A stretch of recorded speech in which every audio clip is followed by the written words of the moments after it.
Bonjour et bienvenue dans Chronique d'un trottoir à l'autre. Aujourd'hui, je vais vous proposer un voyage particulier. Non pas dans les grandes avenues, ni dans les projets urbains, mais dans les traces humaines que la ville porte encore sur la peau. Ces traces, nous les voyons sans les regarder. Marches creusées, seuils polis, anneaux d'attache, pierres arrondies, pavés usés, objets fétichisés par les gestes. La ville garde tout. Elle parle dans la matière. Bienvenue dans ce deuxième volet, ce que nous avons perdu d'observer, les traces humaines.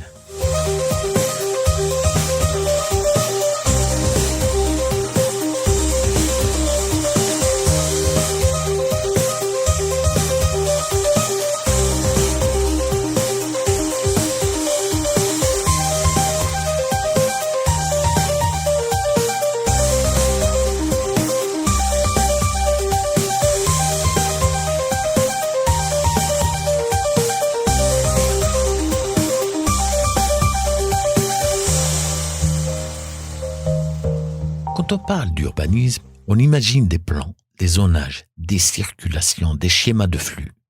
Mais l'urbanisme, dans sa version la plus sensible, la plus honnête, se joue ailleurs.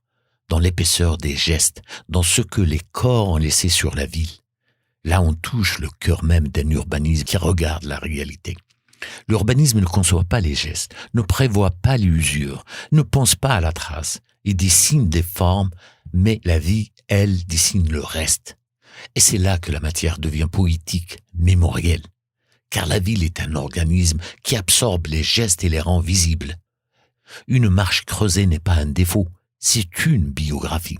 Un seuil poli n'est pas une dégradation, c'est 1000 passages qui se superposent. Une pierre d'angle arrondie n'est pas une faiblesse, c'est un appui d'épaule, un repos, une attente. Une sculpture fétichisée par les mains, comme la chaussure de Montaigne à la Sorbonne, n'est pas du folklore. C'est la preuve que le corps humain cherche toujours un point de contact pour exister dans l'espace. Dans les villes anciennes, tout cela formait un langage humble, discret, mais lisible. L'usure racontait les métiers, les menuisiers qui frottaient leurs mains au même endroit, les pêcheurs qui posaient leurs paniers contre la même façade, les étudiants qui caressaient une statue pour un examen, les enfants qui escaladaient les pierres d'un parvis. La matière devenait un livre de pierre, de bois, de métal, que chacun écrivait sans le savoir. Aujourd'hui, ce langage s'efface. Les matériaux modernes résistent, lissent, effacent. Le béton ne patine pas. Le carrelage ne se creuse pas, la résine ne garde aucune trace. Les façades ne s'arrondissent plus sous les mains, les sols ne racontent plus les pas. Mais ce silence n'est pas neutre. Une ville qui efface les traces humaines efface aussi une partie de sa dimension sociale. La place du geste, du métier, de l'usage, du rituel. Elle devient performante mais amnésique, solide mais sans mémoire. C'est pour cela que cette émission est importante, parce qu'elle parle de ce que la modernité n'a pas su remplacer, de ce que l'on ne voit plus, mais que l'on ressent encore, la présence humaine dans la matière. Nous allons donc regarder ces traces non comme des éléments anecdotiques, mais comme des preuves, des archives, des confidences laissées par des corps qui ont traversé l'histoire.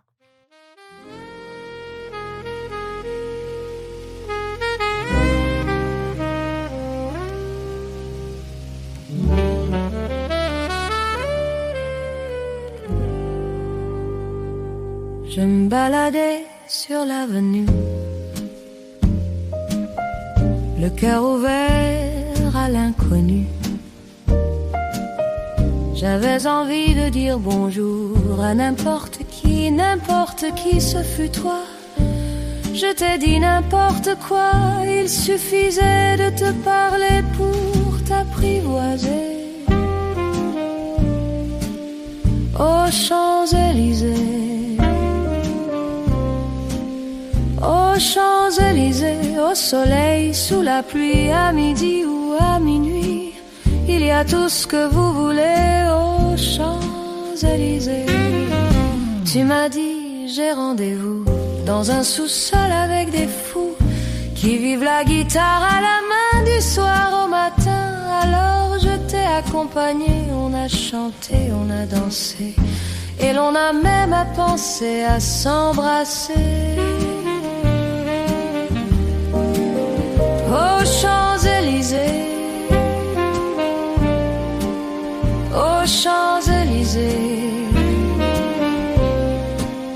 aux Champs-Élysées, au soleil, sous la pluie, à midi ou à minuit, il y a tout ce que vous voulez aux Champs-Élysées. Hier soir, deux inconnus, et ce matin sur l'avenue, deux amoureux tout étourdis par la longue nuit, et de l'étoile à la concorde, un orchestre a mis le corde. Tous les oiseaux du point du jour chantent l'amour. Aux Champs-Élysées, aux Champs-Élysées,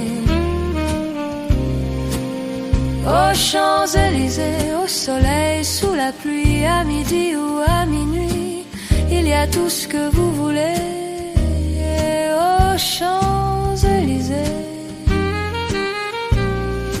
aux Champs-Élysées.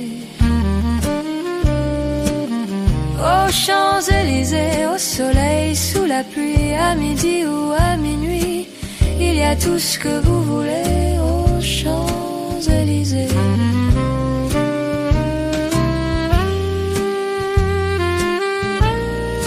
Aux Champs-Élysées.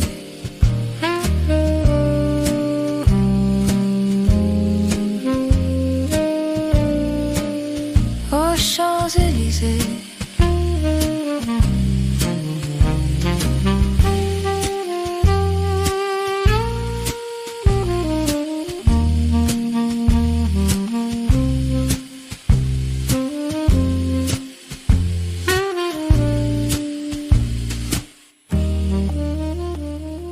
Hier, une ville pouvait être lue comme on lit une peau. Chaque frottement, chaque passage, chaque métier y laissait un signe. La matière ne résistait pas aux gestes humains. Elle s'y adaptait, s'y creusait, s'y arrondissait, s'y polissait. Et c'est cette malléabilité qui faisait d'elle une mémoire vivante. Dans les vieilles rues pavées, les marches d'escalier racontent son discours. Elles sont creusées au centre comme des cuillères de pierre. À Rennes, dans les ruelles du vieux centre, les marches des hôtels particuliers portent encore l'empreinte de 3 siècles d'allées et venues.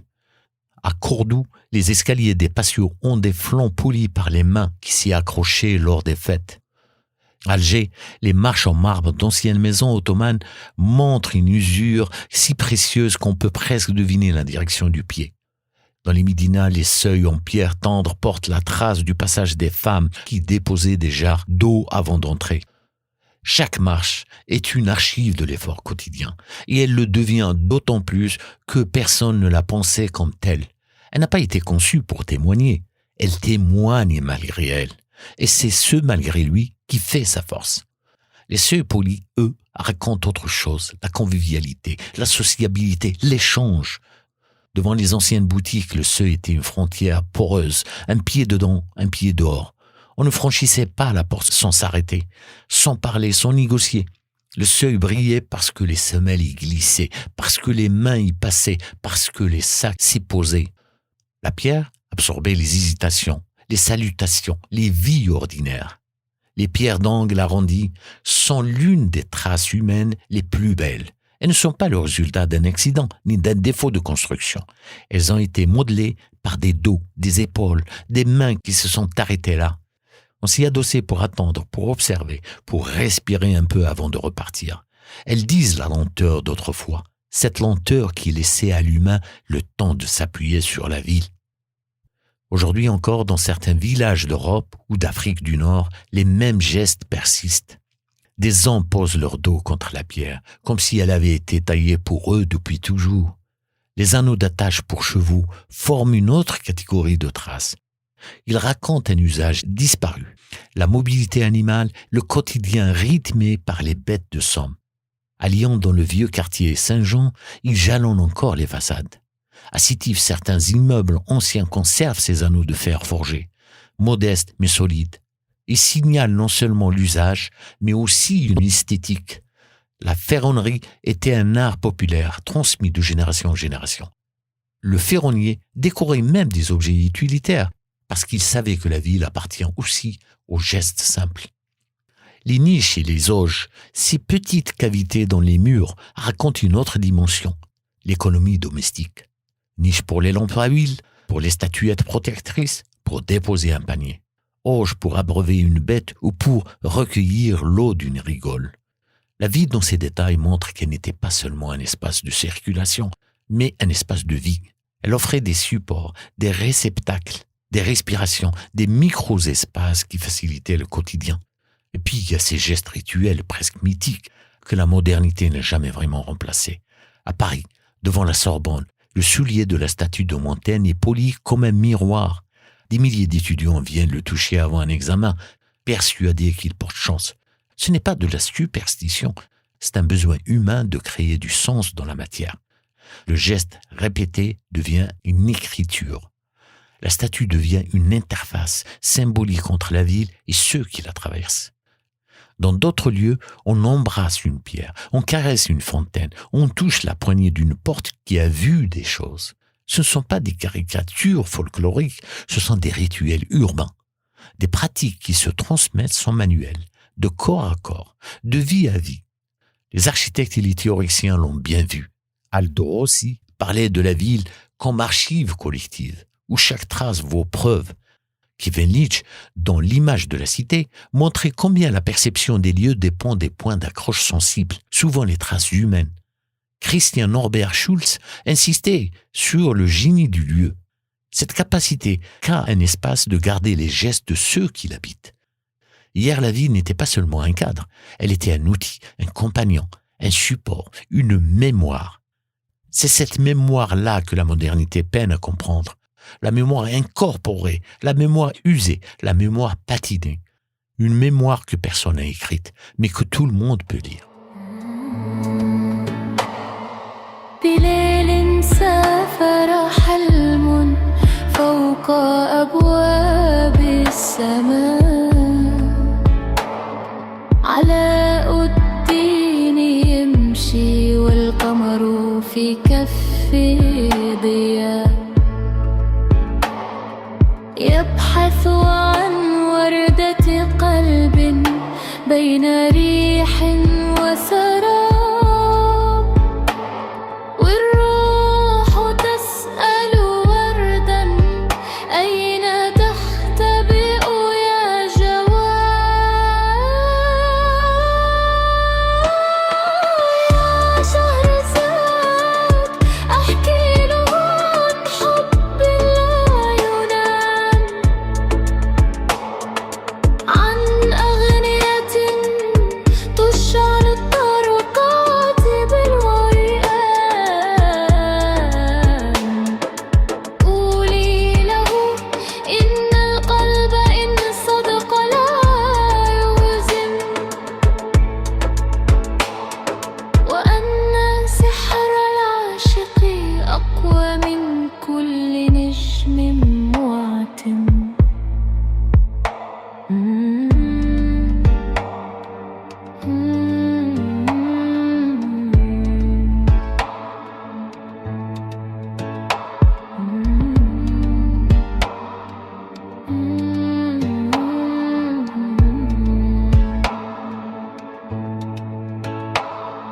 جلست شهرزاد فوق سجادة الأمان تحكي للريح عن فتى يحمل روح الأغاني قالت يا علاء ليس الذهب ما يفتح الأبواب القلب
Aujourd'hui, nous marchons dans des villes qui fonctionnent, mais qui ne gardent plus rien de nous. La matière s'est durcie, lissée, standardisée. Elle ne reçoit plus le geste, elle ne l'enregistre plus. Les sols ne se creusent plus, les seuils ne brillent plus, les pierres n'encaissent plus la fatigue humaine. Nous vivons dans des vies sans mémoire tactile. Le béton, le composite, le carrelage industriel, le plastique, l'acier vernissé, tous ces matériaux modernes résistent à notre passage. Ils ne se laissent plus façonner par les pieds, les mains, les épaules. Ils ne vieillissent pas avec nous. Ils vieillissent à côté de nous. La vie d'aujourd'hui est un décor robuste, mais c'est un décor qui ne nous connaît plus. Regarde les marches neuves. Elles restent neuves pendant 30 ans, puis elles cassent d'un coup. Elles ne s'usent pas doucement, elles ne racontent rien. Regarde les trottoirs en béton désactivé, parfaitement granulaires. Ils ne brillent pas sous les pas. Regarde les seuils modernes, ils ne patinent pas, ils se rayent. Regarde les façades isolées par l'extérieur. Elles effacent les coups d'épaule, les frottements de passage, les traces de vie. L'urbanisme contemporain a inventé une ville où l'usure n'est plus un récit, mais un problème à corriger. Ce glissement n'est pas anodin. Il traduit une nouvelle manière d'habiter la ville. Une manière sans contact, une manière où l'on passe sans toucher, une manière où la matière n'est plus un partenaire de vie, mais un obstacle ou une norme. Dans certains quartiers rénovés, les pavés ont été remplacés par des dalles lisses pour faciliter l'entretien. Résultat, plus de patines, plus de creux, plus de relief. La ville devient anonyme, interchangeable, comme si elle sortait d'un catalogue. Les pas ne s'y accrochent plus. Ils glissent simplement sans laisser de traces.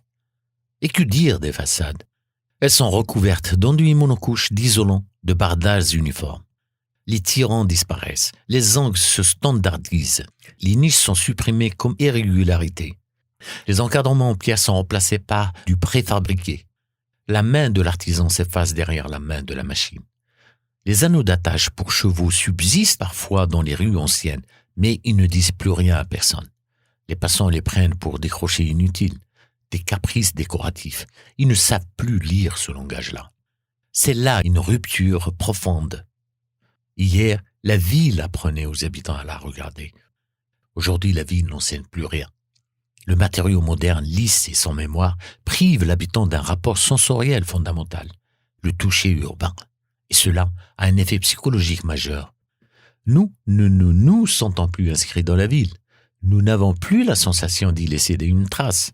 Même minime, la ville ne nous renvoie rien. Elle nous absorbe plus. Elle ne nous accueille plus par la matière. Le sociologue Richard Sennett parle de ville fermée, une ville qui ne permet plus à l'habitant de se projeter dans elle. La ville fermée est une ville sans rugosité, sans friction, sans cicatrice, une ville trop propre pour être vraie, trop lisse pour être vécue. La disparition des traces humaines touche aussi les lieux de contact collectif. Les bancs qui ne se patinent plus, les rebords qui ne s'arrondissent plus, les escaliers qui ne s'affaissent plus. Les matériaux modernes se dégradent de manière brutale, mais ne s'usent pas de manière douce, et vieillissent mal, mais ne vieillissent pas avec nous. Le toucher urbain disparaît. Les matériaux nobles, pierre, bois, cuivre, laitan, sont remplacés par des matériaux qui ne tiennent pas le récit. Une poignée en laitan se patine en 6 mois. Une poignée en inox reste la même pendant 15 ans, puis rouille d'un coup. L'une raconte la main, l'autre se protège de la main. Dans les bâtiments contemporains, même l'organisation spatiale efface les traces. Les rampes sont peintes en poudre époxy. Les sols sont des résines plastiques. Les portes sont plates, sans moulure, sans poignées travaillées. On ne sait plus où poser la main. On ne sait plus où s'appuyer. Le résultat, une ville amnésique. Une ville où l'on circule, mais où l'on n'habite pas. Une ville qui fonctionne, mais qui ne s'inscrit plus dans le corps. Les gestes rituels disparaissent aussi. Plus de seuils à frotter, plus de statues à toucher, plus de pierres à embrasser, plus de robots où s'adosser. Même les statues contemporaines sont conçues pour ne pas être touchées. On les place trop haut, trop loin, sur des socles lisses. Montaigne, lui, garde son pied poli parce qu'il vient d'un autre monde, un monde où la matière acceptait la main. Aujourd'hui, dans les réhabilitations, on voit apparaître une nouvelle obsession, éviter l'usure. On met des protections, des couches, des vernis. On tente d'empêcher la vie de laisser une marque. Mais empêcher la trace, c'est empêcher l'histoire. Une vie sans trace est une vie sans transmission. Voilà le paradoxe de l'urbanisme moderne. Il veut durer, mais il refuse de vieillir. Il veut accueillir, mais il refuse d'être touché. Il veut être beau, mais il refuse d'être patiné. Et c'est là que se joue le basculement. En effaçant les traces humaines, nous effaçons les humains. La ville devient un objet. Le passant devient un flux. Le geste devient un risque. Le toucher devient un interdit. Nous entrons dans des villes qui n'ont plus de mémoire du corps.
Demain, la ville n'aura plus le luxe d'être lisse.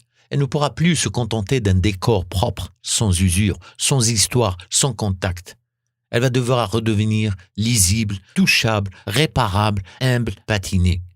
Non pas par nostalgie, mais parce que les enjeux du futur, écologiques, sociaux, psychologiques, exigeront une matière capable d'accueillir la vie plutôt que de la repousser. Le premier grand basculement concernera le matériau. La ville de demain devra être construite en matériaux qui vieillissent avec nous. Pas des matériaux qui craquent d'un coup ou qui se dégradent en bloc, mais des matériaux qui acceptent la trace. La pierre, par exemple, supporte les siècles. Elle s'use par finesse, elle raconte le pas. Le bois se patine, se creuse légèrement, devient plus beau quand il est touché. Le cuivre, le bronze, le laitan noircissent, brillent, se modifient sous la main humaine. Ils enregistrent. Les matériaux nobles deviendront indispensables, non pour un retour archaïque, mais pour une raison simple. Une ville durable est une ville qui accepte d'être écrite par ceux qui la vivent. Les sols devront redevenir sensibles au passage. Aujourd'hui, la ville est conçue pour résister au piétinement. Demain, elle devra apprendre à l'enregistrer. Les pavés, les dalles de pierre, les sols texturés diront les trajets les plus empruntés. Ils montreront les points d'arrêt, les lieux de pause, les ondes d'intensité. L'usure deviendra un outil de compréhension. Elle complétera la cartographie officielle. C'est un changement de paradigme. Hier, l'usure est un défaut. Demain, ce sera une donnée. Les urbanistes pourront même la lire pour adapter la ville. Un seuil trop creusé indiquera un usage. Une marche trop polie dira un danger. Une surface très patinée deviendra un indicateur de fréquentation. Nous reviendrons à une conception plus organique. La matière n'est plus figée. Elle vit avec les corps. Les architectes devront eux aussi réintégrer la trace dans leur langage. Les façades de demain devront accepter l'appui, le geste, la main. Elles ne devront plus être des surfaces isolées, mais des surfaces habitées. Cela signifie des encadrements saillants où poser la main, des pierres d'angle arrondies volontairement, des poignées en métal vivants, des seuils qui acceptent l'usure, des matériaux naturels, réversibles, authentiques. L'architecture contemporaine, trop souvent aseptisée, devra réapprendre la rugosité, car la rugosité est ce qui permet au corps d'entrer en contact. Et ce contact est ce qui crée le lien affectif entre l'habitant et sa ville. La ville de demain sera aussi une ville qui réhabilite le geste, les rituels urbains, toucher une statue, poser la main sur une pierre, s'asseoir au même endroit, s'adosser à un mur, ne seront plus vus comme des archaïsmes, mais comme des indices de vitalité. Ils diront où les corps aiment se poser, où les habitants s'approprient les lieux. L'urbanisme, longtemps obsédé par la fluidité des flux, devra redevenir attentif aux micro-gestes. Les endroits où l'on ralentit, les endroits où l'on s'arrête, les endroits où l'on touche. Demain, une bonne ville sera une ville qui accueille ces gestes, qui les anticipe, qui les invite. Les villes qui auront compris cela seront plus résilientes, plus tolérantes, plus habitées. Les autres resteront froides, silencieuses, modernes, mais vides. La ville devra aussi retrouver une transparence de fabrication. Aujourd'hui, nous ne savons plus comment un bâtiment tient. Demain, cela deviendra intenable. Le public devra comprendre la structure, non pas pour la calculer, mais pour la respecter. Voir une poutre apparente, un assemblage de bois, un linteau en pierre, un tirant métallique, ce n'est pas regarder du folklore, c'est lire la cohérence du bâtiment. Une architecture lisible est une architecture durable. De même, la ville devra documenter ses transformations. Date de rénovation, matériaux utilisés, provenance, empreinte écologique, technique d'assemblage. Non par bureaucratie, mais par honnêteté. La ville ne pourra pas se cacher derrière des couches d'enduit. Demain, la ville ne devra plus avoir peur de vieillir. Au contraire, elle devra être conçue pour vieillir gracieusement. C'est l'un des grands défis à venir. Mettre fin à la ville jetable, reconstruite tous les 30 ans parce qu'elle vieillit mal. Nous devrons fabriquer une ville qui vieillit bien parce qu'elle accepte la trace, comme une peau, comme un vêtement aimé, comme un outil transmis, comme une vieille rue où chaque millimètre raconte quelqu'un. Ce retour de la trace humaine aura aussi un impact psychologique. Dans une ville qui accepte la marque des corps, les habitants se sentent autorisés à exister. Une ville tactile est une ville où l'on se reconnaît. Elle crée un rapport affectif et ce rapport affectif crée du soin. On protège mieux ce que l'on comprend. On respecte mieux ce qui nous respecte. Demain, la ville devra redevenir un lieu où l'habitant lit sa propre présence, où il peut dire « Je fais partie de cette rue et cette rue porte quelque chose de moi ». C'est un enjeu politique, écologique, poétique, réintroduire l'humain dans la matière. La ville du futur ne sera pas seulement intelligente, numérique, connectée. Elle devra être sensible, touchante, touchée. Et cela commence par une simple idée. La trace d'un pas n'est pas une dégradation, mais une information. La trace d'humain n'est pas une salissure, mais une mémoire. Demain, la vie deviendra durable quand elle redeviendra touchable. Voilà ce vers quoi nous allons.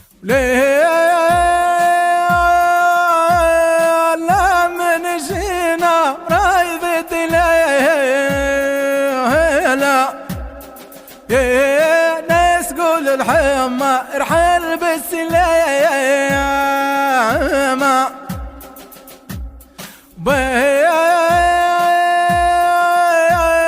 بارنوس جريدي على كتف سايدي قيدت بيدي بدق الخلايا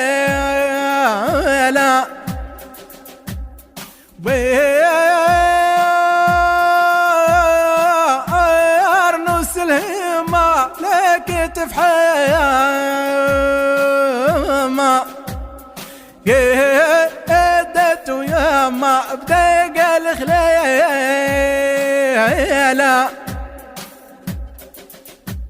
وليه من جينا رايدت ليلة. Nous arrivons au terme de cette deuxième émission consacrée aux traces humaines. Non pas celles que l'on écrit, mais celles que l'on laisse sans s'en rendre compte. Et en avançant d'une pierre à l'autre, d'un seuil à une marche, une évidence apparaît. La vie n'est pas seulement un esprit construit, c'est un corps qui garde les gestes de ceux qui la traversent. Hier, les villes étaient faites de matériaux qui acceptaient la vie. La pierre se creusait sous les pas, le bois se lustrant sous la main, le métal se patinait sous le frottement des doigts. Chaque geste inscrivait quelque chose de nous. La vie devenait une archive sensible, un livre ouvert que l'on pouvait lire sans savoir lire. Aujourd'hui, nous marchons dans des villes où les matériaux ne se laissent plus toucher. Ils résistent, ils protègent, ils se défient du geste humain. Les sols ne racontent plus, les façades ne répondent plus, les seuils ne témoignent plus. La ville fonctionne, mais elle ne se souvient plus. Et c'est peut-être cela le vrai basculement. En effaçant les traces humaines, nous effaçons la part humaine de la ville. Nous parcourons des rues qui n'ont plus de corps, plus d'épiderme, plus de cicatrices. Une vie sans marque est une vie sans récit. Une vie qui n'a rien à dire est une vie qui n'écoute plus. Et c'est là que se trouve l'espoir. Demain, la ville n'aura plus le choix. Elle devra redevenir sensible. Elle devra accepter la trace comme on accepte de vieillir. Elle devra redevenir une matière vivante. Parce qu'une ville durable n'est pas une ville parfaite. C'est une ville qui accepte d'être habitée, d'être touchée, d'être aimée. Les urbanistes, les architectes, les constructeurs redécouvriront que la matière n'est pas qu'un support. La matière est un langage. Si elle ne parle plus, nous nous taisons avec elle.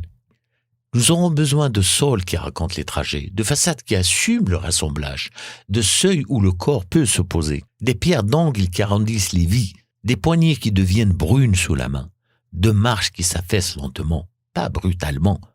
Nous aurons besoin de villes qui vieillissent avec nous, pas contre nous, parce qu'une ville qui accepte de vieillir est une ville qui accepte de vivre.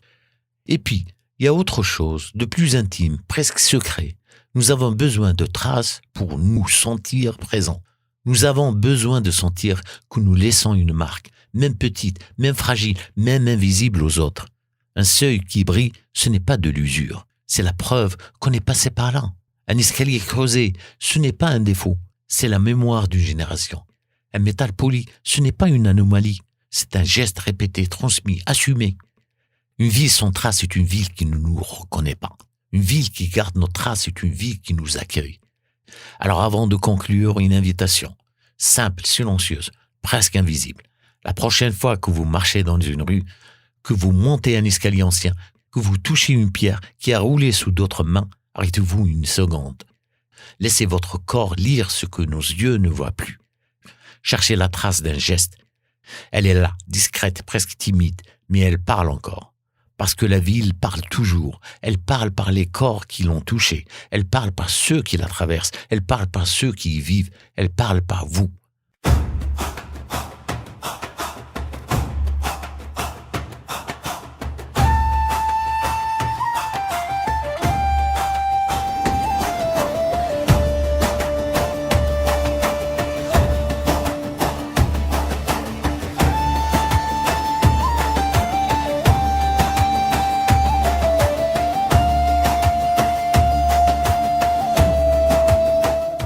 Nous arrivons à la fin de cette émission et aussi à la fin de notre année radiophonique.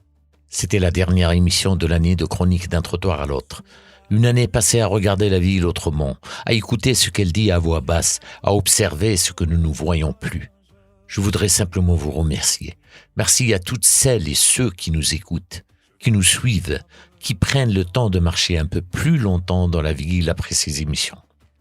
Je vous souhaite de très belles fêtes de fin d'année, qu'elles soient calmes, chaleureuses, simples ou pleines de vie. Chacun à sa manière. Nous nous retrouverons au début de l'année 2026 avec Chronique d'un trottoir à l'autre, mais sous un nouveau visage, dans une nouvelle forme. Ce sera une surprise. Encore merci pour votre fidélité, merci pour votre écoute, merci pour votre attention à la ville. Vous étiez avec Toufik Edna sur Radio Laser 95.9 FM. À très bientôt. Pslama. Le vent court sur les dunes et les collines. La poussière danse sous la lune ancienne. Les pierres parlent aux voyageurs égarés. Je viens des sables brûlants et des montagnes. Mes pas ont croisé rivières et forêts. J'ai appris la patience dans la poussière et la sagesse dans les yeux des anciens. Les mots galopent sous mon souffle, leur rythme résonne dans mes veines. Chaque geste que je fais porte un sens. Chaque souffle me rappelle qui je suis. Je suis le druide algérien, étranger devenu du guide. Entre nulle et landes anciennes, j'apporte la lumière et le vent. Je suis le druide algérien, entre le sable et la Bretagne. Je chante pour ceux qui écoutent les secrets des étoiles et des pierres.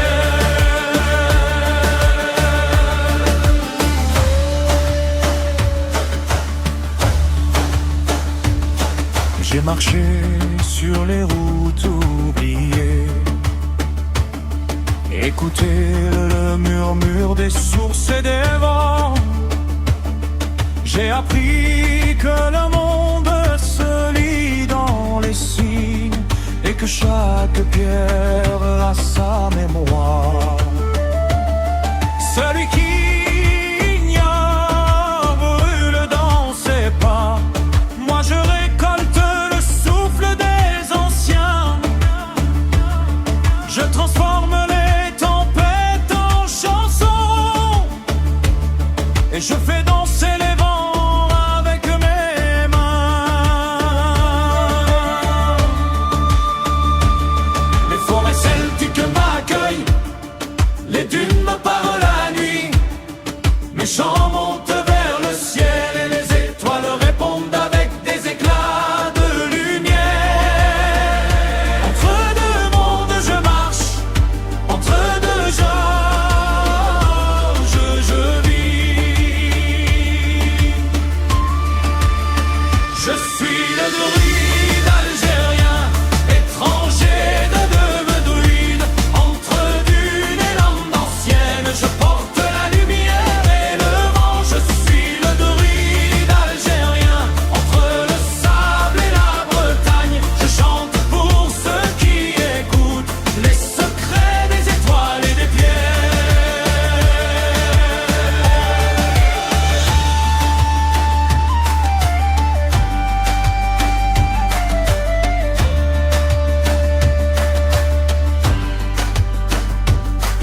Le vent porte mes mots, les écrits s'éloignent à l'horizon. La magie reste dans les dunes et les devants. Et je marche encore, éternel voyageur. Je suis Toufik, le druide algérien.